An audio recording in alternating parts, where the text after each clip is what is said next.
Washington agentlik xabarida 11-oktyabr John Hopkins Universiteti koronavirus manba markazi yo'llagan dokladda ko'rsatilishicha, hozir dunyo miqyosida 37 million 200 ming kishi Xitoy virusi bilan yuqumlangan.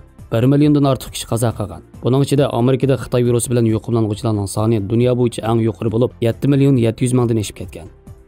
Ommaviy sahya mutaxassislarining mo'ljallashicha, Hindistonda yuqumlanish nisbati Amerikadan oshib ketadiganligi mo'ljallanmoqda.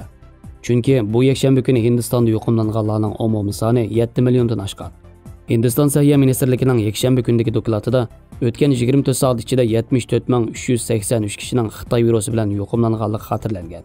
Braziliya Sahya Ministerligi shanba kuni Braziliyada Xitoy virusi bilan 150 mingdan ortiq kishining qazo qilganligini xabar qilgan. John Hopkins Universitetining statistikasiga qaraganda, faqat Amerikada Xitoy virusi bilan qazo qilganlarning soni 214 mingdan ortiq bo'lib, Braziliyadan oshib ketgan. Braziliya prezidenti Jair Bolsonaro Xitoy virusining ajalligini azaldan yenik tasvirlab, xalqning o'lish nisbatining yuqori bo'lishiga sababchi bo'lgan. O'zim Xitoy virusi bilan yuqumlangan.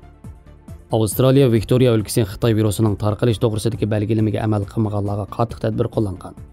Victoria bosh ministri Daniel Andrews, agar Xitoy virusi bilan yuqumlanuvchilar karantinning 11-kuni sinoq qilishni rad qilsa, karantin kunini yana 10 kun uzartish bilan jazolash kerak degan. Amerika Birlashma Agentligining xabarida Andrews bu Xitoy virusi bilan yuqumlanmaganligingizni jazmlashtirish uchun qayta sinoq qilish usuli degan.